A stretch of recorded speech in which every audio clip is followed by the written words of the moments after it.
نستعينه ونؤمن به ونتوكل عليه ونعوذ بالله من شرور أنفسنا ومن سيئات أعمالنا من يهده الله فلا مضل له ومن يضلل فلا هادي له وأشهد أن لا إله إلا الله وحده لا شريك له وأشهد أن محمدا عبده ورسوله أرسله بالهدى ودين الحق ليظهره على الدين كله وكفى بالله شهيدا اللهم صل على محمد وعلى آل محمد كما صليت على إبراهيم وعلى آل إبراهيم وبارك على محمد وعلى آل محمد كما باركت على إبراهيم وعلى آل إبراهيم إنك حميد مجيد أما بعد فإن خير الحديث كتاب الله وخير الهدي هدي محمد صلى الله عليه وسلم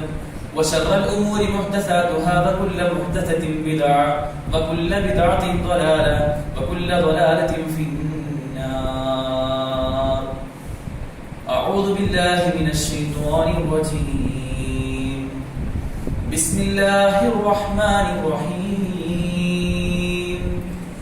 يا أيها الذين آمنوا اتقوا الله حق تقاته ولا تموتن إلا وأنتم مسلمون يا أيها الناس اتقوا ربكم الذي خلقكم من نفس واحدة وخلق منها زوجها وبث منهما رجالا كثيرا ونساء واتقوا الله الذي تساءلون به والأرحام إن الله كان عليكم رقيبا يا أيها الذين آمنوا اتقوا الله وقولوا قولا سديدا يصلح لكم أعمالكم ويغفر لكم ذنوبكم ومن يطع الله ورسوله فقد فاز فوزا عظيما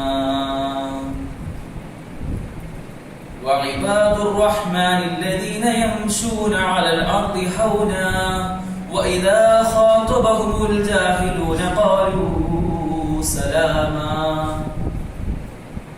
സ്നേഹം നിറഞ്ഞ സത്യവിശ്വാസികളെ വിശ്വാസികളെ സർവ്വലോകരക്ഷിതാവും സർവ്വ അനുഗ്രഹങ്ങളുടെയും ദാതാവുമായ അള്ളാഹുവിന്റെ വിധിവിലക്കുകൾ ജീവിതത്തിന്റെ മുഴുവൻ മേഖലകളിലും യഥോചിതം കാത്തു സൂക്ഷിച്ച് യഥാർത്ഥ മുത്തഖികളായി ജീവിക്കണമെന്ന് ആമുഖമായി എന്നെയും നിങ്ങൾ ഓരോരുത്തരെയും ഓർമ്മിപ്പിക്കുകയാണ്, തഖ്വ കൊണ്ട് വസിയത്ത് ചെയ്യുകയാണ്. അത്തരത്തിൽ പൂർണ്ണമായും അള്ളാഹുവിന്റെ വിധിവിലക്കുകളും അള്ളാഹുവിന്റെ ആജ്ഞാ നിർദ്ദേശങ്ങളും അള്ളാഹുവിന്റെ കൽപ്പനാ വിരോധനങ്ങളുമൊക്കെ പാലിച്ച് ചിട്ടയോടെ ജീവിക്കുന്ന യഥാർത്ഥ മുത്തഖികളുടെ കൂട്ടത്തിൽ അള്ളാഹു നമ്മെ ഏവരെയും ഉൾപ്പെടുത്തി അനുഗ്രഹിക്കുമാറാകട്ടെ. അതിലൂടെ അള്ളാഹുവിന്റെ ജന്നാത്തുൽ ഫിർദൗസിൽ നമ്മെ ഏവരെയും ഒരുമിച്ച് കൂട്ടി അനുഗ്രഹിക്കുമാറാകട്ടെ. ഇസ്ലാമിക ചരിത്രത്തിൽ പ്രവാചകൻ സ്വല്ലല്ലാഹു അലൈഹി വസല്ലമയുടെ ഒരുപാട് നേർചിത്രങ്ങൾ നമുക്ക് കാണാൻ സാധിക്കും. ഒരിക്കൽ യമനിലേക്ക് പ്രവാചകൻ സ്വല്ലല്ലാഹു അലൈഹി വസല്ലമ മുആദ് ബിൻ ജബൽ റളിയല്ലാഹു അൻഹു യാത്ര അയക്കുകയാണ്.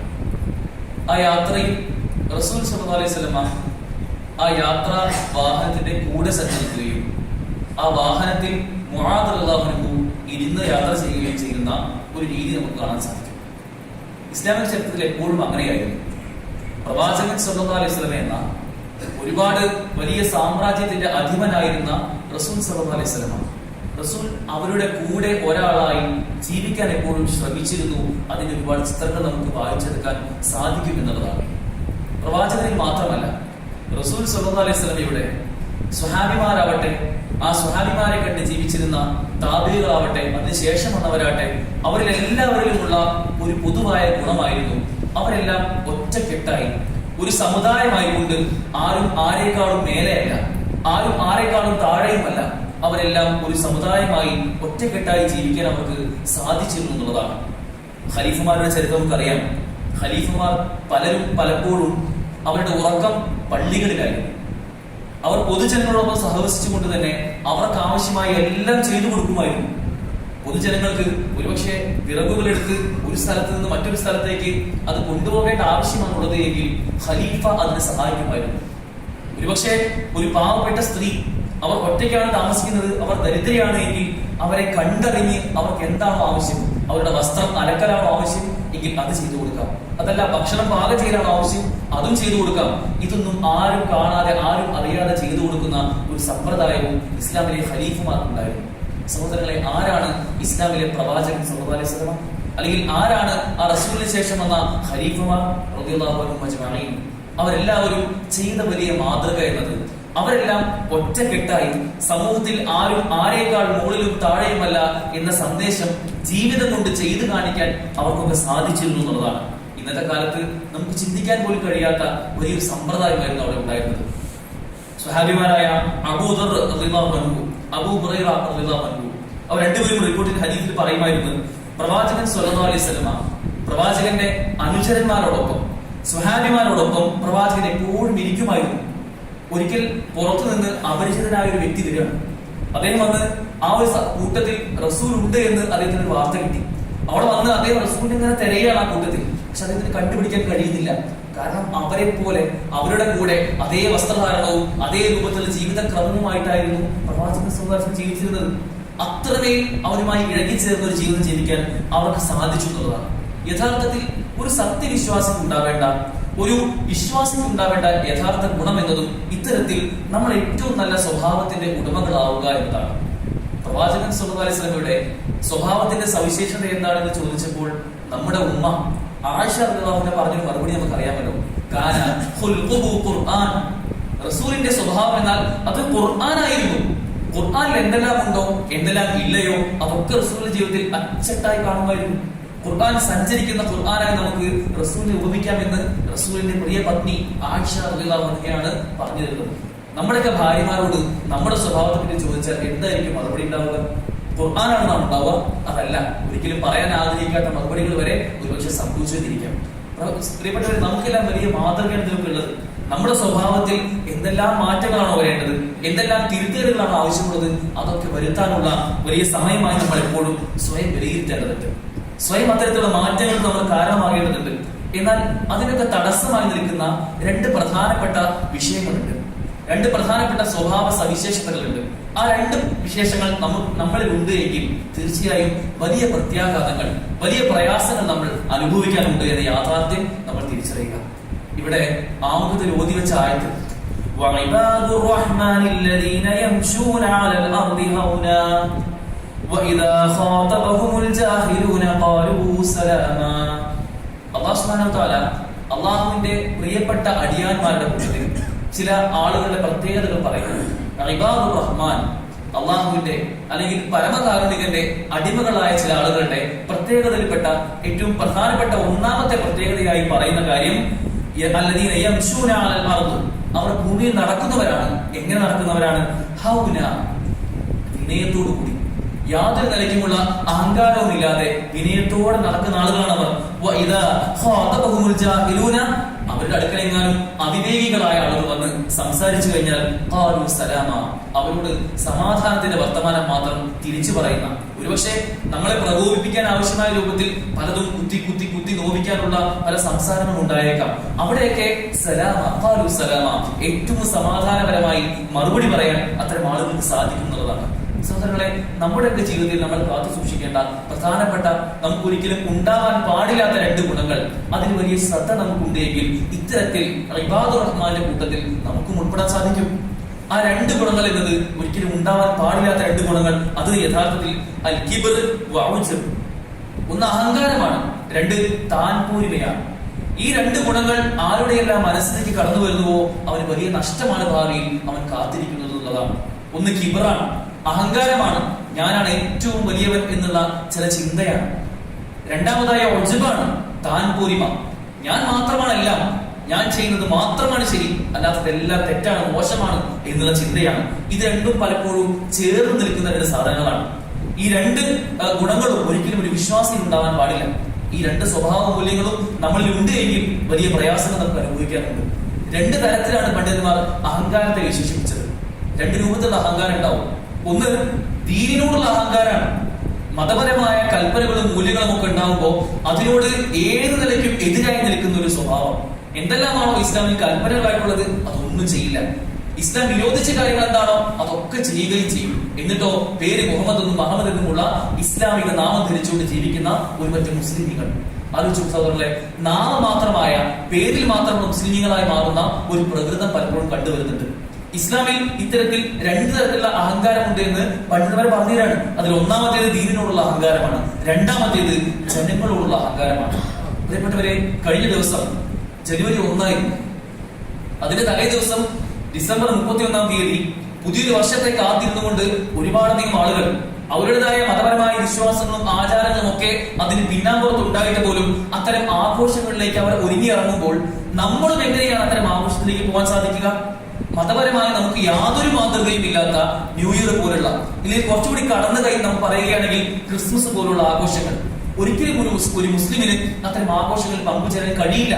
കാരണം അവന്റെ വിശ്വാസവുമായി ഒരു നിലയ്ക്കും ചേരാത്ത ആചാരങ്ങളാണ്. അതൊക്കെ വളരെ മാന്യമായി സൗഹാർദ്ദപരമായി അവരോട് പറഞ്ഞു മനസ്സിലാക്കാൻ എനിക്കിത് കഴിയില്ല കേട്ടോ, ഞാൻ ഇത്തരം ആഘോഷങ്ങളിൽ പങ്കെടുക്കുന്ന ഒരു വ്യക്തിയല്ല, എന്റെ വിശ്വാസവുമായി ഇതൊന്നും ചേർന്ന് പോകില്ല, ഒന്നും വിചാരിക്കരുത് കേട്ടോ എന്ന് മാന്യമായി പറഞ്ഞ് ഒരു സൗഹാർദ്ദ അന്തരീക്ഷം പലപ്പോഴും ഉണ്ടാക്കാൻ നമുക്ക് സാധിക്കുന്നില്ല.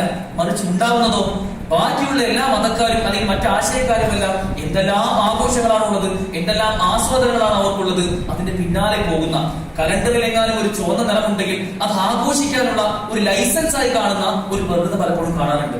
ഇത് യഥാർത്ഥത്തിൽ നമ്മെ കൊണ്ടെത്തിക്കുക ഒന്നാമത്തെ തരം അഹങ്കാരത്തിലേക്കാണ്. ദീനിനോടുള്ള അഹങ്കാരം, മതപരമായ ഒരു കൽപ്പന കൃത്യമായി നമുക്ക് വന്നു കഴിഞ്ഞാൽ അള്ളാഹു എന്ത് പറഞ്ഞു, അള്ളാഹു റസൂൽ സ്വല്ലല്ലാഹു അലൈഹി വസല്ലം എന്ത് പറഞ്ഞു തന്നോ, ഇതാണ് ഒരു മുസ്ലിമിന്റെ വിശ്വാസത്തിന്റെ അടിസ്ഥാനം. ഇതല്ലാത്തതെല്ലാം അതിന് പുറത്താണ്. നമ്മൾ ഒരിക്കലും അതിന് പുറത്തു പോകാൻ ആഗ്രഹിക്കുന്ന ആളല്ല. പക്ഷേ ഈ അഹങ്കാരം ഒരുപക്ഷെ നമ്മളെ ദീനിന്റെ പുറത്തു വരെ എത്തിക്കും. രണ്ടാമതായിട്ടുള്ള അഹങ്കാരം ജനങ്ങളോടുള്ള അഹങ്കാരമാണ്. നമ്മുടെ കൂടെ താമസിക്കുന്ന, നമ്മുടെ കൂടെ പഠിക്കുന്ന, വസിക്കുന്ന, ജോലി ചെയ്യുന്ന എത്രയോ അധികം ആളുകൾ, അവരുമായിട്ടും ഒരു അഹങ്കാരത്തിന്റെ സ്വഭാവം ഉണ്ടാവുക. വളരെ പ്രകടമായി നമുക്ക് സൂറത്തുൽ കഹ്ഫിൽ ഒരു ഉദാഹരണം കാണാൻ സാധിക്കും. നമ്മളെല്ലാവരും എല്ലാ വെള്ളിയാഴ്ചയും പാരായണം ചെയ്യുന്ന സൂറത്തുൽ കഹ്ഫ്. സൂറത്തുൽ കഹ്ഫിൽ 2 ആളുകളുടെ ഉപമ പറയുന്നുണ്ട്. 2 വ്യക്തികൾ, അതിൽ ഒരാൾക്ക് അള്ളാഹു 2 തോട്ടങ്ങൾ കൊടുത്തു. ആ 2 തോട്ടങ്ങൾ, അതിന്റെ പ്രത്യേകത, ആ തോട്ടങ്ങളുടെ മധ്യഭാഗത്തായി പല തരത്തിലുള്ള മുന്തിരികളുണ്ട്. അതിനു ചുറ്റും വിശാലമായ ഈന്തപ്പന തോട്ടങ്ങളുണ്ട്. വിശാലമായ തോട്ടം, ആ തോട്ടങ്ങൾക്ക് ഇടയിലൂടെ ഇടതൂർന്നുകൊണ്ട് പലപ്പോഴും ധാന്യങ്ങളും വിളകളും ഒക്കെയായി ഒരിക്കലും അതൊരു നഷ്ടം സംഭവിക്കാത്ത, യഥേഷ്ടം വരുമാനം ഉണ്ടാവുന്ന, എപ്പോഴും യഥേഷ്ടം വരുമാനം ഉണ്ടാവുന്ന ഒരു തോട്ടം അല്ലാഹു അതിനൊരു വ്യക്തിക്ക് കൊടുക്കുകയാണ്. ആ വ്യക്തിക്ക് അതിൽ ഒരുപാട് അനുഗ്രഹങ്ങൾ. അത് എത്രത്തോളം വെച്ചാൽ അതിൽ അവർക്ക് കൃഷിയുടേതായ യാതൊരു ബലഹീനതയും ഇല്ല. കൃഷിയുടെ എന്തെങ്കിലും ഏറ്റക്കുറച്ചിൽ പോലും ഇല്ലാതെ എപ്പോഴും വെള്ളമുള്ള, പിന്നെ വളക്കൂറുള്ള നല്ലൊരു മണ്ണായിക്കൊണ്ട് വിളവെടുപ്പുള്ള നല്ലൊരു തോട്ടം ആ വ്യക്തിക്ക് കൊടുക്കുകയാണ്. ഈ അനുഗ്രഹം ലഭിച്ച വ്യക്തി അദ്ദേഹം സ്വാഭാവികമായും അള്ളാഹുവിനോട് നന്ദി ചെയ്യേണ്ടതിന് പകരം അദ്ദേഹം ഒരു അഹങ്കാരിയായി മാറുകയാണ്. ഈ അനുഗ്രഹത്തിൽ ആ വ്യക്തി അഹങ്കാരിയായി മാറുകയാണ്. അദ്ദേഹം പറഞ്ഞൊരു വർത്തമാനമുണ്ട്, തന്റെ കൂട്ടുകാരോട് പറയാണ്, ഞാൻ താങ്കളെക്കാൾ ധനത്തിൽ അധികമുള്ളവനാണ്, ഞാൻ താങ്കളെക്കാൾ സംഘബലത്തിൽ അധികമുള്ളവനാണ്, അതുകൊണ്ട് എന്നോട് കളിക്കാൻ വരണ്ട എന്ന് പറഞ്ഞ് അദ്ദേഹത്തെ മാറ്റി നിർത്തുകയാണ്. ശേഷം അദ്ദേഹം പറയുന്നത് അദ്ദേഹം അദ്ദേഹത്തിന്റെ തോട്ടത്തിലേക്ക് കയറാണ്. അദ്ദേഹം സ്വന്തത്തോട് തന്നെ അക്രമം ചെയ്ത വ്യക്തിയാണ്. ശേഷം അദ്ദേഹം പറഞ്ഞു അത്യന്തം ഗൗരവകരമായ ഒരു വർത്തമാനം. ആലോചിച്ചോക്കണം, അള്ളാഹു അനുഗ്രഹം തന്നൊരു വ്യക്തി തിരിച്ചു പറയുന്ന മറുപടിയാണ്, ഇത് ഒരു കാലത്ത് നഷ്ടപ്പെടുമെന്ന് ഞാൻ കരുതുന്നില്ല, ഈ അനുഗ്രഹം ഇത് നിലച്ചു പോകുമെന്ന് ഞാൻ കരുതുന്നില്ല, ഈ തോട്ടം എന്റേതാണെന്ന് പറഞ്ഞിട്ടുള്ള അഹങ്കാരത്തിന്റെ വർത്തമാനത്തിലേക്ക് അദ്ദേഹം എത്തുകയാണ്. ഈ അഹങ്കാരം ശേഷം അദ്ദേഹത്തെ എത്തിക്കുന്ന ഒരു പര്യവസാനം നമ്മൾ കാണേണ്ടതുണ്ട്. ശേഷം അദ്ദേഹം പറയാണ്, അന്ത്യനാളെന്ന് ഒരു സംഗതിയേ ഇല്ല, ഈ തോട്ടം എല്ലാ കാലത്തും എന്റെ കൂടെ ഉണ്ടാവും, അന്ത്യസമയം എന്നൊന്നുമില്ല, ശേഷം പരലോകം എന്നൊന്നില്ല എന്ന് പറയുന്ന അത്യന്തം കുഫറിലേക്ക് അദ്ദേഹം എത്തുന്ന ഒരു അവസ്ഥ നമ്മൾ കാണുകയാണ്. സഹോദരങ്ങളെ, അള്ളാഹുവിന്റെ അനുഗ്രഹത്തെ നിഷേധിച്ച ആളുകൾ, അഹങ്കാരം വരുന്നത് മൂലം അതിന് നിഷേധിക്കുന്ന ആളുകൾക്ക് പലപ്പോഴും സംഭവിക്കുന്ന അപകടമാണ്, അവർ കുഫറിലേക്ക് എത്തും, അവർ ശിർക്കിലേക്ക് എത്തും. ഓരോ അനുഗ്രഹങ്ങളും അത് അള്ളാഹുവിൽ നിന്നാണ് എന്ന ബോധം നമുക്ക് ഇവർക്കും ഉണ്ടാവേണ്ടതുണ്ട്. നമ്മളെല്ലാം ഇരിക്കുന്നുണ്ട്, ചിന്തിക്കുന്നുണ്ട്, ആലോചിക്കുന്നുണ്ട്, നടക്കുന്നുണ്ട്, ഓടുന്നുണ്ട്, നമ്മുടേതായ ജോലികളിൽ ഏർപ്പെടുന്നുണ്ട്.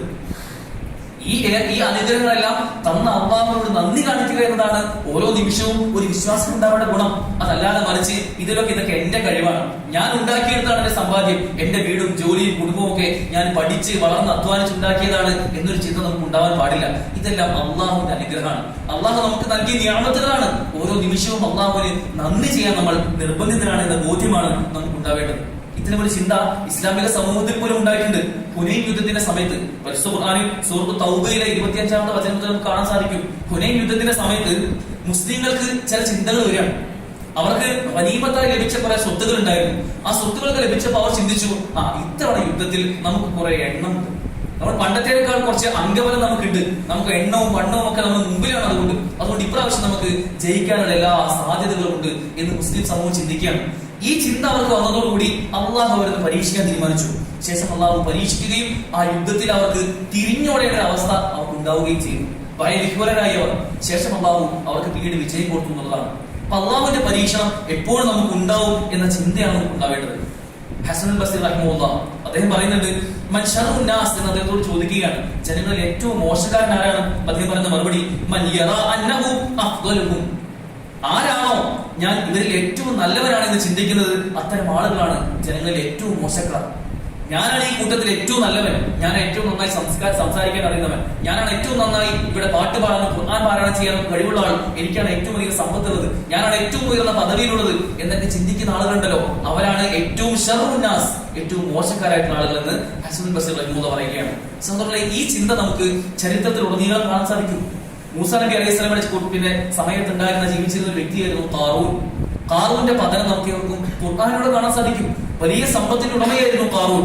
ഖാറൂന്റെ സമ്പത്തിനെ പറ്റി ഖുർആൻ തന്നെ പറയുന്നുണ്ട്, ഖാറൂന്റെ സമ്പത്തിന്റെ ഖജനാവ്, ആ ഖജനാവുകളുടെ താക്കൂലുണ്ടല്ലോ, അതിന്റെ മിഫ്താഹുകൾ ഉണ്ടല്ലോ, ആ മിഫ്താഹുകൾ വലിച്ചു കൊണ്ടുപോകാൻ ഒരു ചങ്ങല ഇട്ട് വലിച്ചു കൊണ്ടുപോവുകയാണെങ്കിൽ അതിനു വേണ്ട ശക്തരായ കിങ്കരന്മാർ പലപ്പോഴും മതിയാവാതെ വരുമായിരുന്നു. അദ്ദേഹത്തിന്റെ സമ്പത്ത് കൂട്ടുന്ന താക്കൂലുകൾ പോലും വലിച്ചു കൊണ്ടുപോകാൻ കഴിയാത്ത അവസ്ഥ ഉണ്ടായിരുന്നു. അത്രമേൽ ധനാഢ്യനായ വ്യക്തി. പക്ഷേ അള്ളാഹു നൽകിയ ധനത്തിന്റെ മുകളിൽ അദ്ദേഹത്തിന് അഹങ്കാരം ഉണ്ടാവുകയാണ്. അള്ളാഹുവിന്റെ നിയമത്തുകൾക്ക് എതിരെ പ്രവർത്തിക്കാനും പൊങ്ങച്ചം കാണിക്കാനും അദ്ദേഹം ഒരു സദസ്സ് സംഘടിപ്പിക്കുകയാണ്. അങ്ങനെ ഒടുവിൽ ഏറ്റവും അവസാനം അദ്ദേഹത്തിന് പതനം ഉണ്ടാവുകയാണ്. ഭൂമിയിലേക്ക് അദ്ദേഹത്തെ ആഴ്ത്തിക്കളഞ്ഞതാണ്. നമ്മളൊക്കെ പറയുമ്പോൾ ആലോചിക്കേണ്ടത്, ഇത് പണ്ട് കാലത്താണ് സ്വഭാവമല്ലേ, അന്നൊക്കെ ഉണ്ടായിരുന്ന വികാരമല്ലേ എന്നൊന്നും ചിന്തിക്കേണ്ട. നമ്മുടെയൊക്കെ കൂട്ടത്തിൽ, നമ്മുടെയൊക്കെ ചെറിയ മക്കൾക്ക് മുതൽ ഈ ചിന്തകൾ ഉണ്ടാവുന്നുണ്ട്. അഹങ്കാരത്തിന് ചില സ്വഭാവങ്ങൾ. പലപ്പോഴും കുട്ടികൾ തമ്മിൽ അങ്ങോട്ടും ഇങ്ങോട്ടുമുള്ള കളിയാക്കലുകൾ, നിറത്തിന്റെ പേരിൽ, വണ്ണത്തിന്റെ പേരിൽ, അല്ലെങ്കിൽ ഉയരത്തിന്റെ പേരിൽ, അല്ലെങ്കിൽ ക്ലാസ്സിലെ മാർക്കിന്റെ പേരിലൊക്കെ പലപ്പോഴും അങ്ങോട്ടും ഇങ്ങോട്ടും ഉണ്ടാകുന്ന കളിയാക്കലുകൾ, അതിലും അഹങ്കാരത്തിന് ചെറിയ അംശം വരുന്നുണ്ട്. അവിടെ മുതൽ ചെറിയ കുട്ടികൾ തമ്മിലുള്ള സംസാരങ്ങൾ മുതൽ ഇന്റർനാഷണൽ ഫുട്ബോൾ മത്സരങ്ങൾക്കിടയിൽ, അവിടെ ഫുട്ബോൾ ഗാലറികൾക്കിടയിൽ പോലും നമുക്ക് കാണാൻ സാധിക്കും വർണ്ണത്തിന്റെ പേരിൽ പലപ്പോഴും കളിയാക്കുന്ന അവസ്ഥ. ഇത് പോയി നമുക്കറിയാം, കഴിഞ്ഞ കുറച്ച് വർഷങ്ങൾക്ക് മുമ്പാണ് അമേരിക്കയിലെ മിന്നസോട്ടയിലെ ഒരു തെരുവിൽ ജോർജ് ഫ്ലോയിഡ് എന്ന് പറയുന്ന കറുത്ത വർഗ്ഗക്കാരായ വ്യക്തി, അദ്ദേഹത്തിന്റെ നിറം കറുപ്പായിരുന്നു, കറുത്ത വർഗ്ഗത്തിലായിരുന്നു എന്നതിന്റെ പേരിൽ മാത്രം ഒരു പോലീസുകാരന്റെ ബൂട്ടിനടിയിൽപ്പെട്ട് ചവിട്ടി അമർന്ന് ഐ കാണ്ട് ബ്രീത്ത് എന്ന് അതിനെ നിരന്തരം വിളിച്ചു പറഞ്ഞതാണ്. നമ്മൾ ഈ ഇടയ്ക്ക് കേട്ടതൊക്കെ. ഇത്തരം ചിന്തകളൊക്കെ വരുന്നത് അഹങ്കാരത്തിന്റെ മനസ്സിലുടമകളായി മാറുമ്പോഴാണ്. മനസ്സിൽ ഞാൻ അവനേക്കാൾ ശ്രേഷ്ഠനാണ്, അവനേക്കാൾ ഉത്തമൻ, അവനേക്കാൾ എല്ലാം കൊണ്ടും മുന്നിൽ നിൽക്കുന്നവൻ ഞാനാണ് എന്ന തോന്നൽ വരുമ്പോഴാണ് ഇത്തരം ചിന്തകൾ ഉണ്ടാവുന്നത്. അതുകൊണ്ടാണ് പലപ്പോഴും നമ്മുടെയൊക്കെ യൂണിവേഴ്സിറ്റികളിൽ പലപ്പോഴും രോഹിത് വെമുലമാർ ഉണ്ടാവുന്നത്. ജാതിയുടെ പേരിൽ, വർണ്ണത്തിന്റെ പേരിൽ, വർഗത്തിന്റെ പേരിലൊക്കെ പലപ്പോഴും പലരും മാറ്റി നിർത്തപ്പെടുന്നത് അത്തരം കാരണങ്ങൾ കൊണ്ടാണ്. സഹോദരങ്ങൾ, ഒരിക്കലും നമുക്കുണ്ടാവാൻ പാടില്ലാത്ത ചില വിഷയങ്ങളാണ്. ഇസ്ലാമിക ചരിത്രം വായിച്ചപ്പോൾ കറുകറുത്ത ബിലാൽ ബിൻ റബാഹ് റളിയല്ലാഹു അൻഹു പ്രവാചകൻ സല്ലല്ലാഹു അലൈഹി വസല്ലം ചുമലിൽ ചവിട്ടിക്കൊണ്ടായിരുന്നു ബാങ്ക് വിളിക്കാൻ വേണ്ടി കഅബയുടെ മുകളിൽ കയറിയിരുന്നത്. ആലോചിക്കണം, ഒരു കറുത്ത വർഗ്ഗക്കാരന് അത്രയും വലിയ സ്ഥാനം ഇസ്ലാം നൽകുന്നുണ്ട്. മാത്രമല്ല, ഒരിക്കൽ അബ്ദുല്ലാഹി ഇബ്നു മസ്ഊദ് റളിയല്ലാഹു അൻഹുവിനെ പ്രവാചകൻ സല്ലല്ലാഹു അലൈഹി വസല്ലം ഒരിക്കൽ ഒരു അറാഖിന്റെ കൊള്ളി പൊട്ടിക്കാൻ വേണ്ടി വിടുകയാണ്. ആ അറാഖിന്റെ കൊള്ളി പൊട്ടിക്കാൻ വേണ്ടി അദ്ദേഹത്തെ വിടുമ്പോൾ അദ്ദേഹം ഒരു മരത്തിന്റെ മുകളിലേക്ക് കയറാണ്. അദ്ദേഹത്തിന്റെ കാലിന് ചെറിയൊരു ന്യൂനത ഉണ്ടായിരുന്നു. അദ്ദേഹത്തിന്റെ രണ്ട് കാലുകളും ഒരുപോലെ ആയിരുന്നില്ല. ഒരു ചെറിയൊരു കാൽ, അദ്ദേഹത്തിന്റെ ഒരു കാൽ അത് കുറച്ച് മെലിഞ്ഞൊരു കാലായിരുന്നു, രണ്ടാമത്തെ കാൽ സാധാരണ കാല് പോലെയായിരുന്നു. ഈ മെലിഞ്ഞ കാലിനെ ആരും കാണാതിരിക്കാൻ എപ്പോഴും അദ്ദേഹം മറച്ചു വെക്കുമായിരുന്നു. പക്ഷെ അദ്ദേഹം ആ മരത്തിന് മുകളിലേക്ക് കയറിയപ്പോ ഒരു കാറ്റ് അടിക്കുകയാണ്.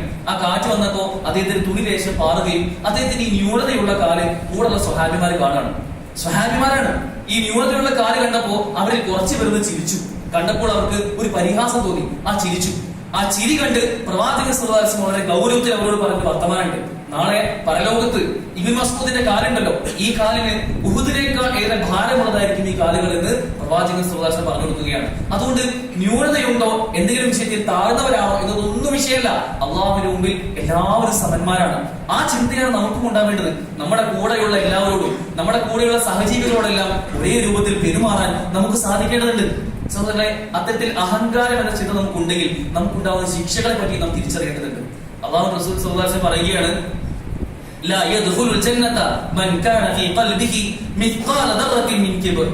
മിസ്ഖാല ദർറ, ഒരു ചെറിയ അണുമണി തൂക്കം ആരുടെയെങ്കിലും മനസ്സിൽ അഹങ്കാരം ഉണ്ടെങ്കിൽ തീർച്ചയായും അവൻ നരകത്തിൽ പ്രവേശിക്കുന്നവനാണ്. ലാ യദ്ഖുലുൽ ജന്ന, അവൻ സ്വർഗ്ഗത്തിൽ ഒരിക്കലും പ്രവേശിക്കുകയില്ല ഒരു അണുമണി തൂക്കം അഹങ്കാരം ഉണ്ടെങ്കിൽ. നമ്മൾ ആലോചിച്ച് നോക്കണം, നമുക്കൊക്കെ എത്രത്തോളം വലിയ അനുഗ്രഹങ്ങളുണ്ട്.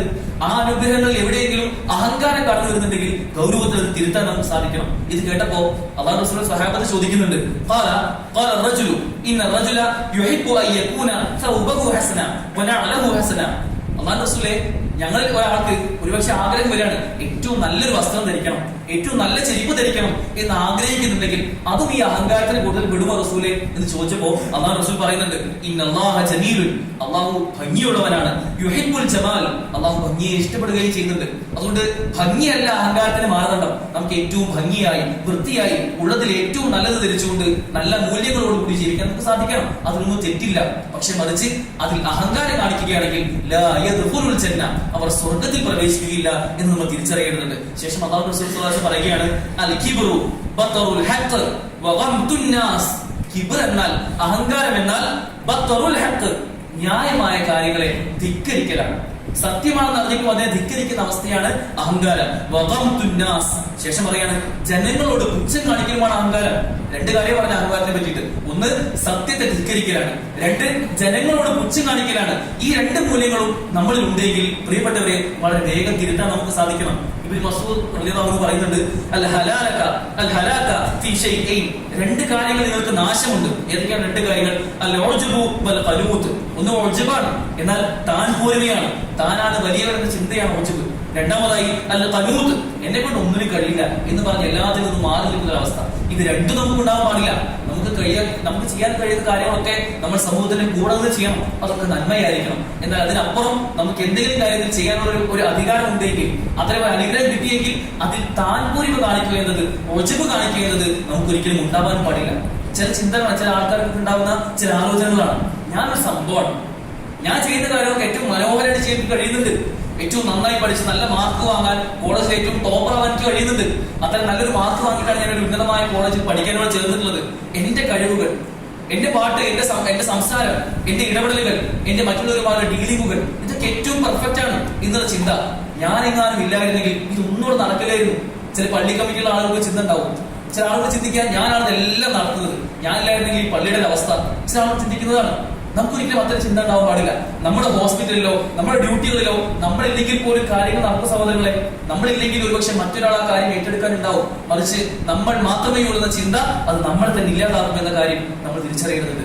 ഞാൻ എല്ലാം തികഞ്ഞവനാണ്, ഞാനില്ലെങ്കിൽ ഇതൊന്നും നടക്കില്ലായിരുന്നു, എന്നെ സംബന്ധിച്ച് നോക്കുകയാണെങ്കിൽ എത്ര കഴിവില്ലാത്ത ആളുകളാണ് ഉള്ളത് എന്നൊക്കെയുള്ള ചിന്ത ഒരിക്കലും ഒരു വിശ്വാസം ഉണ്ടാവാൻ പാടില്ല. പലപ്പോഴും ഇത്തരം ചിന്ത ഉണ്ടാവുന്നത് ചില കാര്യങ്ങളിലൂടെ പോകുമ്പോഴാണ്. ഒന്നാമതായി സമ്പത്താണ്. എനിക്ക് മറ്റവനേക്കാൾ സമ്പത്ത് കൂടുതലാണ്, ഞാൻ അവനേക്കാൾ 6 അക്ക സാലറി വാങ്ങുന്ന ആളാണ്, അവനേക്കാൾ കൂടുതൽ സമ്പത്ത് എനിക്കുണ്ട്, എന്റെ വീട് ഏറ്റവും മനോഹരമാണ്, എന്റെ കാർ അവനേക്കാൾ ഏറ്റവും ഉന്നതിയുള്ള കാറാണ് എന്നൊക്കെ ചിന്തിച്ചുകൊണ്ട് സമ്പത്തിനോട് അല്ലാഹു നമുക്ക് നൽകിയ അനുഗ്രഹത്തിന്റെ പേരിൽ അഹങ്കാരം കാണിക്കുന്ന ആളുകൾ. രണ്ടാമതായി സൗന്ദര്യത്തിന്റെ പേരിലാണ്. ഞാൻ അവനേക്കാൾ കുറച്ച് കളർ കൂടുതലാണ്, ഞാൻ അവനേക്കാൾ ആരോഗ്യത്തിന്റെ വിഷയത്തിൽ കുറച്ച് ജിമ്മിനൊക്കെ പോയി ആരോഗ്യം നന്നായി സൂക്ഷിക്കുന്ന ആളാണ്, കുറച്ച് വ്യായാമം ചെയ്യുന്ന ആളാണ്. അതുകൊണ്ട് തന്നെ എനിക്ക് എത്ര ദൂരം വേണമെങ്കിലും ഓടാനോ ചാടാനോ ഒക്കെ കഴിയും. എന്നാൽ അവനത് കഴിയില്ലല്ലോ, അവൻ അങ്ങനെയല്ല നടക്കുന്നത്, അവന്റെ അവസ്ഥ ഒന്ന് ആലോചിച്ചു നോക്കൂ എന്ന് പറഞ്ഞ് ആരോഗ്യത്തിലും അഹങ്കാരം കാണിക്കുന്ന ആളുകൾ. മറ്റൊന്ന് വിദ്യാഭ്യാസമാണ്. ഒരുപക്ഷെ ഏറ്റവും നല്ല വിദ്യാഭ്യാസത്തിനുള്ള അതിനുള്ള സംവിധാനവും സാഹചര്യവും നമുക്ക് ലഭിച്ചിട്ടുണ്ട്. ഏറ്റവും നല്ല വിദ്യാഭ്യാസം നേടാനുള്ള അവസരം നമുക്കുണ്ട്. ഇതില്ലാത്ത ആളുകൾ ആലോചിച്ചുകൊണ്ട് ഒരുപക്ഷെ നാട്ടിലേക്കൊക്കെ പോകുമ്പോൾ അവരെ പറ്റി പുച്ഛത്തോടെ കാണുന്ന ഒരു കൂട്ടം ആളുകൾ, അല്ലെങ്കിൽ സ്ഥാനമാനങ്ങൾ, നമുക്കുള്ള പദവികൾ, നമ്മുടെ വീട്, വാഹനം, നമ്മുടെ വസ്ത്രം, അത് ഏറ്റവും ബ്രാൻഡഡായ വസ്ത്രം മാത്രം ധരിക്കുക, അതിൽ തെറ്റൊന്നുമില്ല. പക്ഷെ അതിൽ അഹങ്കാരം കാണിച്ച് മറ്റുള്ളവർക്ക് അത് ഇല്ലല്ലോ എന്ന കാര്യത്തിൽ അവരെ പുച്ഛിക്കുന്ന ഒരവസ്ഥ ഒരിക്കലും നമുക്ക് ഉണ്ടാവാൻ പാടില്ല. ഇങ്ങനെ ഒരു നിലയ്ക്കും അഹങ്കാരം നമ്മളിലേക്ക് വരുന്നില്ല എന്ന കാര്യം നമ്മൾ ഉറപ്പിക്കേണ്ടതുണ്ട്. ഒരു വിശ്വാസിയുടെ മുഖമുദ്രയാണ് വിനയം. എവിടെയെല്ലാമാണോ വിനയത്തോടുകൂടി സംസാരിക്കാൻ കഴിയുന്നത്, എവിടെയാണോ നല്ല രൂപത്തിൽ പെരുമാറാൻ കഴിയുന്നത്, അതൊക്കെ ഒരു വിശ്വാസി ശ്രദ്ധിക്കേണ്ടതുണ്ട്. ഒന്നാമതായി ഖുർആൻ പറഞ്ഞിരുന്നത് നടത്തത്തിനാണ് വിനയം കാണിക്കേണ്ടത്. ഇബാദുർ റഹ്മാന്റെ ഒന്നാമത്തെ ഗുണമാണ് അല്ലദീന യംശൂന ഫിൽ അർദി ഹൗന. അവർ വിനയത്തോടു കൂടി ഭൂമിയിൽ നടക്കുന്ന ആളുകളായിരിക്കും. ഇബ്നുൽ ഖയ്യിം റഹിമഹുല്ലാഹ് ഒരിക്കൽ പറയുന്നത്, വിജയത്തിന്റെയും സൗഭാഗ്യത്തിന്റെയും അടയാളം എന്നത് അത് ഇൽമ് വർദ്ധിക്കുകയാണ്. ഇൽമ് വർദ്ധിക്കുന്ന സമയത്ത് അതേ രൂപത്തിൽ ഇൽമിനെ വർദ്ധിക്കുന്നതോടൊപ്പം അവരുടെ വിനയവും കാരുണ്യവും അതോടൊപ്പം വർദ്ധിക്കുന്നതാണ്. വിനയമുള്ള ആളുകൾ അവർ കാരുണ്യത്തിന്റെ ആളുകളായിരിക്കും. അവർക്ക് കൂടുതൽ ഇൽമുണ്ടാവും. നമ്മൾ കേട്ടിട്ടില്ലേ, പിന്നെ ഒരു മാവ് അത് തൂങ്ങി നിൽക്കണമെങ്കിൽ അത് അത്രയും മാങ്ങ വേണം. അത്രയും മാങ്ങയുള്ള മാവേ താഴേക്ക് തൂങ്ങി നിൽക്കുകയുള്ളൂ. അതനുസരിച്ച് അവർക്ക് വിനയം കൂടുതൽ പറയാറുണ്ട്. ഇതുപോലെ നമുക്കും അറിവും കഴിവും സ്ഥാനങ്ങളൊക്കെ ഉണ്ടാകുമ്പോൾ നമ്മുടെ വിനയവും അത്രത്തോളം ഉണ്ടാവണമെന്നാണ് ഇത് മനസ്സിലാക്കേണ്ടത്. വല അതംശിഫിൽ അർദി മറഹ. നിങ്ങൾ ഭൂമിയിൽ അഹങ്കാരത്തോടുകൂടി നടക്കരുത്. ഇന്നക ലൻ തഖ്രിഖൽ അർദ്. നിനക്ക് ഒരിക്കലും ഭൂമിയെ പിളർത്താൻ സാധിക്കില്ല. വലൻ തബ്ലുഗൽ ജിബാല തൂല. ഒരിക്കലും നിനക്ക് പർവ്വതത്തെ പൊട്ടിച്ചെറിഞ്ഞ് ഉയരം കൊണ്ട് പർവ്വതങ്ങൾ കീഴടക്കാനും നിനക്ക് സാധിക്കുകയില്ല എന്ന് ഖുർആനാ പറയുന്നത്. ഒരിക്കൽ ലുഖ്മാൻ അലൈഹിസ്സലാം ഖുർആനോട് പറഞ്ഞു നമുക്ക് കാണാം, തന്റെ മകനെ വിളിച്ച് പറയുകയാണ്, മോനെ നീ മനുഷ്യരോട് മുഖം തിരിഞ്ഞ് നടക്കരുത്, അഹന്ത കാണിക്കുകയും വരുത്. ആലോചിക്കണം, സ്വന്തം മകനെ ചേർത്ത് നിർത്തിക്കൊണ്ട് ലുഖ്മാൻ അലൈഹിസ്സലാം പറയുകയാണ്, മോനെ നീ അഹങ്കാരം കാണിക്കരുത്, മനുഷ്യരോട് മുഖം തിരിച്ച് നടക്കുകയും ചെയ്യരുത്. ഇന്നല്ലാഹ ലാ യുഹിബ്ബു കുല്ല മുഖ്താലിൻ ഫഖൂർ. അള്ളാഹു ഒരിക്കലും അത്തരത്തിലുള്ള ദുരഭിമാനികളായ അഹങ്കാരികളെ ഇഷ്ടപ്പെടുന്നില്ല. അത് നീ മനസ്സിലാക്കണം പോലെ എന്ന് സ്വന്തം മകനെ ചേർത്ത് നിർത്തി ലുഖ്മാൻ അലൈഹിസ്സലാം പറഞ്ഞു കൊടുക്കുകയാണ്. വലിയ പാഠങ്ങളുണ്ട്. നമ്മൾക്ക് നമ്മുടെ മക്കളെ ചേർത്ത് നിർത്തി ഇത്തരം ഉപദേശങ്ങൾ പറയാൻ സമയം കണ്ടെത്താറുള്ള സഹോദരങ്ങളെ. നമ്മുടെ മക്കൾക്ക് ആവശ്യമായ തർബീയത്ത് കൊടുക്കാൻ, അവർക്ക് വേണ്ട ഗൈഡൻസ് കൊടുക്കാൻ അവരെ ഇടയ്ക്കിടയ്ക്ക് ചേർത്ത് നിർത്തി, മോനെ ഇതൊക്കെ ശ്രദ്ധിക്കണം കേട്ടോ, ഇന്ന് പറയാൻ നമുക്ക് സാധിക്കുന്നുണ്ടോ? ഇത്തരം ഖുർആൻ വചനങ്ങൾ കേൾക്കുമ്പോൾ നമുക്കുണ്ടാവേണ്ട ചിന്ത അങ്ങനെയാണ്. രണ്ടാമതായി ഖുർആൻ പറഞ്ഞിരുന്ന കാര്യം, അഹങ്കാരത്തിന്റെ വസ്ത്രങ്ങൾ നിങ്ങൾ ഉപേക്ഷിക്കണം. നിങ്ങളുടെ വസ്ത്രത്തിൽ നിങ്ങൾ ഒരിക്കലും അഹങ്കാരം കാണിക്കരുത്. മാറി മാറി വരുന്ന ട്രെൻഡുകൾക്കനുസരിച്ച് പുതിയ കാലത്ത് ഓരോരോ ട്രെൻഡുകൾ വരും. ഓരോ ആഘോഷത്തിനും ഓരോ സമയത്തും പുതിയ മാസങ്ങൾ വരുമ്പോഴും പുതിയ ട്രെൻഡുകൾ വരും. ആ ട്രെൻഡുകൾക്കൊപ്പിച്ച് നിങ്ങളുടെ വസ്ത്രധാരണവും മാറേണ്ട ആളുകളല്ല നിങ്ങൾ. നിങ്ങളുടെ വസ്ത്രധാരണത്തിന് ഒരു യൂണിഫോം കോഡ് ഉണ്ട് ഇസ്ലാമിൽ. അതെന്താണ്? എല്ലാവരും ഒരേ യൂണിഫോം ധരിക്കണമെന്നല്ല ഇസ്ലാമിൽ പറയുന്നത്. മറിച്ച് വസ്ത്രധാരണത്തിന് ഒരു യൂണിഫോമിറ്റി ഉണ്ടാവാം, ഒരു കോഡ് ഉണ്ടാവാം. എന്താണ് ഇസ്ലാമിലെ കോഡ്? അത് ആളൂറത്ത് പറയണം. പുരുഷന്മാരെ സംബന്ധിച്ചിടത്തോളം അവരുടെ പാന്റ് നെരിയാണിക്ക് താഴെ ഇറങ്ങി പോകാൻ പാടില്ല. അവരുടെ വസ്ത്രം അത് മുട്ടിനും പുക്കിളിനിടയിലുള്ള എല്ലാ ഭാഗവും മറഞ്ഞിരിക്കണം. സ്ത്രീകളെ സംബന്ധിച്ചിടത്തോളം മുഖവും മുൻകൈയും ഒഴികെ ബാക്കി എല്ലാം മറയ്ക്കണം. അത് ആ വസ്ത്രം, അണിയുന്ന വസ്ത്രം അത് നേർത്തതാവരുത്, നിഴലടിക്കുന്നതാവരുത്, ഏറ്റവും ശരീരത്തോട് ചേർന്ന് നിൽക്കുന്നതാവരുത്. ഇതൊക്കെ ശ്രദ്ധിച്ച് അഹങ്കാര നിമിത്തം ഇതൊക്കെ കാണിച്ചുകൊണ്ട് നടക്കുന്ന ആളുകളുടെ കൂട്ടത്തിൽ നിങ്ങൾ ഉൾപ്പെടാൻ പാടില്ല. സൗബുഷങ്ക. നിങ്ങൾ ഒരിക്കലും ശുഭ്രത്തിന്റെ വസ്ത്രം അതൊരിക്കലും നിങ്ങൾ ധരിക്കരുത്. പെരുമയുടെ വസ്ത്രം, കൂടുതൽ ആളുകളെ കാണിക്കാൻ വേണ്ടി, പെരുമ കാണിക്കാൻ വേണ്ടി എന്റെ വസ്ത്രം ഇത്രയും വിലയുള്ള വസ്ത്രമാണ്, ഇത് ഏറ്റവും പുതിയ ബ്രാൻഡാണ് എന്ന് കാണിക്കാൻ വേണ്ടി ആളുകളുടെ മുമ്പിൽ നിങ്ങൾ ചമഞ്ഞു നടക്കരുത് എന്ന് അല്ലാഹു റസൂൽ നമുക്ക് പറഞ്ഞു തരുന്നുണ്ട്. അതുപോലെ സംസാരത്തിന്റെ വിഷയത്തിൽ മറ്റൊരാളോട് സംസാരിക്കുമ്പോൾ ഏറ്റവും മാന്യമായി വളരെ വിനയത്തോടു കൂടി ചിരിച്ചുകൊണ്ട് സംസാരിക്കാൻ നമുക്ക് സാധിക്കേണ്ടതുണ്ട്. പ്രിയപ്പെട്ടവരെ, നമ്മുടെ സംസാരത്തിൽ എപ്പോഴെങ്കിലും അത്തരത്തിൽ അഹങ്കാരത്തിന്റെ ഒരു സ്വരം അത് വരുന്നുണ്ടോ എന്ന് ഗൗരവത്തിൽ നമ്മൾ ആലോചിക്കേണ്ടതുണ്ട്. നമ്മുടെ നാവ് ചലിക്കുകയാണെങ്കിൽ സ്വാഭാവികമായും അത് നല്ലതിന് മാത്രമായിരിക്കണം.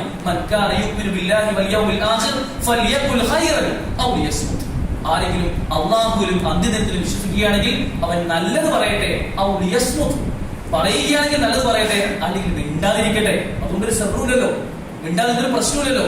പറയുകയാണെങ്കിൽ നല്ലത് മാത്രം പറയട്ടെ എന്ന് അല്ലാഹു റസൂൽ സ്വല്ലല്ലാഹു അലൈഹി വസല്ലം പറഞ്ഞിരിക്കുകയാണ്. അത്തരത്തിൽ നമുക്ക് സൂക്ഷ്മത പാലിക്കാൻ നമുക്ക് സാധിക്കേണ്ടതുണ്ട്. പലപ്പോഴും പറയാറുണ്ട്, നമ്മുടെ സംസാരത്തിന് മുമ്പാണ് നമ്മൾ ചിന്തിക്കേണ്ടത്. നമ്മളൊരു കാര്യം പറയുന്നതിന് മുമ്പാണ് ചിന്തിക്കേണ്ടത്. പക്ഷെ പലപ്പോഴും സംഭവിക്കുന്നത്, സംസാരിച്ചു കഴിഞ്ഞ് അയ്യോ അങ്ങനെ പറയേണ്ടിയിരുന്നില്ല, ഞാൻ നേരത്തെ പറഞ്ഞപ്പോൾ കുറച്ചൊന്ന് കൂടിപ്പോയി, അങ്ങനെ പറയേണ്ടിയിരുന്നില്ല, ഒഴിവാക്കേണ്ടതായിരുന്നു എന്ന് പിന്നീട് ചിന്തിക്കുന്ന ഒരു ബുദ്ധിമാന്റെ അവന്റെ ബുദ്ധിയാണ് ആദ്യം ഉണ്ടാവുക, ശേഷമാണ് നാവ് വരിക. എന്നാൽ ഒരു അവിവേകിയുടെ നാവാണ് ആദ്യം വരിക, അതിനുശേഷമാണ് അവന്റെ ബുദ്ധി വരിക എന്ന് പലപ്പോഴും പറയാറുണ്ട്. അതുകൊണ്ട് നമ്മുടെ സംസാരത്തിൽ അത്തരത്തിലുള്ള അസൂയയോ ഏഷണിയോ ഒരു പരദൂഷണമോ ഒരു പരിഹാസമോ ഒരിക്കലും വരുന്നില്ല എന്ന കാര്യവും നമ്മൾ ഉറപ്പുവരുത്തുക. അതുപോലെ സത്യത്തിന് കീഴൊതുക്കുക. നമ്മൾ പറഞ്ഞത് മാത്രമാണ് ശരി എന്നൊരു ചിന്ത നമുക്ക് ഉണ്ടാവാൻ പാടില്ല. നമ്മൾ പല വിഷയങ്ങളും പല കാര്യവും പറയും, മതപരമല്ലാത്ത കാര്യങ്ങളാണ് പറയുന്നത്. അത്തരം വിഷയങ്ങളിൽ ഞാൻ പിടിച്ച മുയലിന് 3 കൊമ്പ് എന്ന് പറഞ്ഞ് നടക്കുന്ന ചില ആളുകളെ കാണാൻ സാധിക്കും. അതൊരിക്കലും ഉണ്ടാവാൻ പാടില്ല. നമ്മുടെ ഭാഗത്ത് എന്തെങ്കിലും ഒരു തെറ്റ്, എന്തെങ്കിലും ഒരു കുറവ് ആരെങ്കിലും ചൂണ്ടിക്കാണിച്ചു തന്നാൽ അത് ഞാൻ തിരുത്തേണ്ടതാണല്ലോ, ഒഴിവാക്കേണ്ടതാണല്ലോ എന്ന് ചിന്തിക്കാനും അത് തിരുത്താനുമാണ് നമ്മൾ ശ്രമിക്കേണ്ടത്. നമുക്കറിയാം, ഒന്നാമതായി അത്തരത്തിലൊരു തെറ്റ് ചെയ്ത ഒരു വ്യക്തി ഇബ്ലീസ്, അല്ലെ? ഓരോ സമയത്തും നമ്മൾ ശപിക്കപ്പെട്ട ആളുകളുടെ കൂടുതൽ പറയുന്ന ഇബ്ലീസ് അഹങ്കാരിയായിരുന്നു. വലിയ ശാപത്തിന് ഇരയായ വ്യക്തിയാണ് ഇബ്ലീസ്. ഇബ്ലീസ് എന്താ സംഭവിച്ചത് നമുക്കറിയാം. ഖാല അന ഖൈറുൻ മിൻ, അദ്ദേഹം ആദ്യമായി പറഞ്ഞ വലിയൊരു അപരാധമാണ്. എന്താ പറഞ്ഞത്? ഖാല അന ഖൈറുൻ മിൻ, ആദമിനേക്കാൾ ഉത്തമൻ ഞാനാണ്. കാരണം എന്താ? ഖലഖതനി മിൻ നാർ, എന്നെ സൃഷ്ടിച്ചത് തീയിൽ നിന്നാണ്. വഖലഖതഹു മിൻ തീൻ, എന്നാൽ ആദമിനെ സൃഷ്ടിച്ചതോ അത് കളിമണ്ണിൽ നിന്നാണ്. ആ കളിമണ്ണിനേക്കാൾ എന്തുകൊണ്ടും ഉത്തമൻ തീ കൊണ്ട് സൃഷ്ടിച്ച ഞാനാണ് എന്ന് അഹങ്കാരത്തോടുകൂടി പറഞ്ഞ ഇബ്ലീസ്. ആലോചിച്ചപ്പെടുന്നത് മലക്കുകളെ സൃഷ്ടിച്ചത് നമുക്കറിയാം വെളിച്ചത്തിൽ നിന്നാണ്. അതിനേക്കാൾ ശ്രേഷ്ഠ മലക്കുകളാണ്. അവർക്കൊന്നുമില്ലാത്ത ആ ചിന്ത തനിക്ക് വരികയാണ് ഇബ്ലീസ്. അങ്ങനെ എല്ലാ കാലത്തും നികൃഷ്ടനായി ഏറ്റവും മോശപ്പെട്ടവനായി മാറാൻ അള്ളാഹു വിധിക്കപ്പെട്ടു എന്നുള്ളതാണ്. സഹോദരങ്ങളെ, നമുക്ക് വലിയ സൂക്ഷ്മത വേണം. നമ്മുടെ ജീവിതത്തിൽ ഒരിക്കലും അത്തരത്തിൽ അഹങ്കാരം കടന്നു വരുന്നില്ല എന്ന് ഉറപ്പിക്കാൻ. അത് നടത്തത്തിലാണെങ്കിലും ഇരുത്തത്തിലാണെങ്കിലും നമ്മുടെ സംസാരത്തിലാണെങ്കിലും വസ്ത്രധാരണത്തിലാണെങ്കിലും നമ്മുടെ സമ്പത്തിന്റെ വിഷയത്തിലാണെങ്കിലും ഒക്കെ വലിയ സൂക്ഷ്മത പാലിക്കാൻ നമുക്ക് സാധിക്കേണ്ടതുണ്ട്. അത്തരത്തിൽ അനുഗ്രഹങ്ങൾക്ക് നന്ദി കാണിക്കുന്ന കൂട്ടത്തിൽ അള്ളാഹു നമ്മെ ഏവരെയും ഉൾപ്പെടുത്തി അനുഗ്രഹിക്കുമാറാകട്ടെ.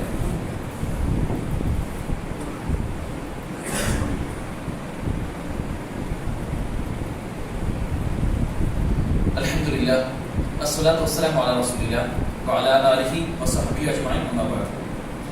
പ്രിയമുള്ളവരെ, നമ്മുടെയൊക്കെ മനസ്സുകളെ ബാധിക്കാൻ സാധ്യതയുള്ള രണ്ട് അസുഖങ്ങളാണ്.